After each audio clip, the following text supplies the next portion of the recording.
I think that everyone at some point in their life should work in a fast food or retail job. Not to improve their work ethic or anything, but so that everyone knows what it's like to have that kind of job. They wouldn't work in fast food their whole lives, maybe just like for 6 months, just so they get a feel for it. So with that, let's talk about the time when I worked in fast food. I used to work at a very small local sandwich shop. I don't know if any of you guys heard of it. It's called sooubway. Our spokesperson was in the news recently. I don't know if you guys look at the news. Did you hear he got beat up in jail? I kind of want to meet the person who beat up Jared more than Jared. Not in person. We wouldn't meet in person, obviously. But like, he would be behind bars, and I would just look at the guy who beat up my spokesperson. How many people get to say that they beat up a fast food icon who is also a pedophile? Only one, and it's that guy. Okay, but seriously guys, working at Subway was probably one of the most easiest jobs out there. I don't know why I'm about to complain about it to you guys. We got free cookies. And you know the comic with the Subways in Hell? I was actually working at Subway when I made that comic. I just think it adds sort of a little bit of value to it. You see, the owners, who are husband and wife, can you believe it, of the Subway I worked at owned 2 stores. One of the Subway stores was in a Walmart on an Indian reservation, because we have those in Arizona, and the other Subway was the Subway I worked at. And since the Walmart store was always busy, the owners would spend 99% of their time at that store. So I didn't really have a boss most of the time. On the off chance the owners did show up, they would just pick up some food and then they would make sure I was making sandwiches the right way. And every time I made a sandwich in front of them, they would always find something wrong with it, without fail. You put on too many olives. Do you know according to the Subway formula, you're only supposed to put on 8 olives on a foot long? 8!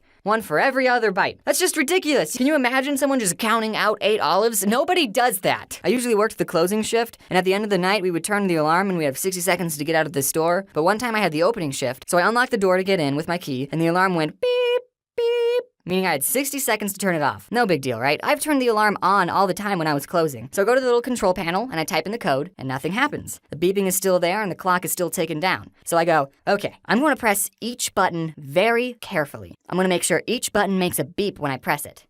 Beep, beep, beep. Nothing still happens. So I go, okay, I'm going to make sure to press each button very carefully. And I start thinking, did they change the passcode without telling me? Well, this is the only passcode I know, so we're just going to try it again. And I press each button very carefully.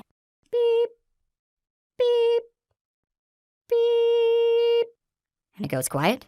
And then the alarm goes off. I still had like 20 seconds left. But I guess when you get it wrong 3 times, it automatically assumes that you're a burglar. So while the alarm is going off, I look on the contact sheet for the owner's cell phone number. I step outside, I call him, and he doesn't pick up. So I go back inside, find the number for the other Subway store. They open an hour before we do. Someone picks up with their stupid voice. Oh, thank you for calling Subway. I'm blah, blah, blah, blah, blah, blah, blah. How may I help you? And I go, hey, is Mike there? That's not his real name, guys, don't worry. And they go, just a minute. Yeah, sure, I have all the time in the world. The cops might be on their way, but take your time. So Mike picks up. Yellow. Hey, Mike, this is James. What's the passcode for the alarm? Who is this? It's James. What's the passcode? What are you doing there, James? Why aren't you answering the question? I have the opening shift. Is the alarm going off? Yeah, no one told me the new code. Yeah, we changed it. It's the last 4 digits of your social security number. Oh, okay, thanks, Mike. I don't know my social security number. So I finally get the alarm off. No one showed up, thankfully. Which I actually don't know if that's a good thing or not, now that I say it out loud. We did have a store manager who would like make the schedule and sometimes tell us, hey, can you guys do a better job at your job? But other than that, she was cool. She watches my videos, and so do her little brothers. They're big fans. Shout out to Ivan and Andy. Those are the brothers. So get this. At Subway, you only work with one other person. Just you and them in an empty Subway for 5 hours. I mean, we weren't like empty all the time, okay? And when you're not making sandwiches, you have other stuff to do, like stocking the chips, or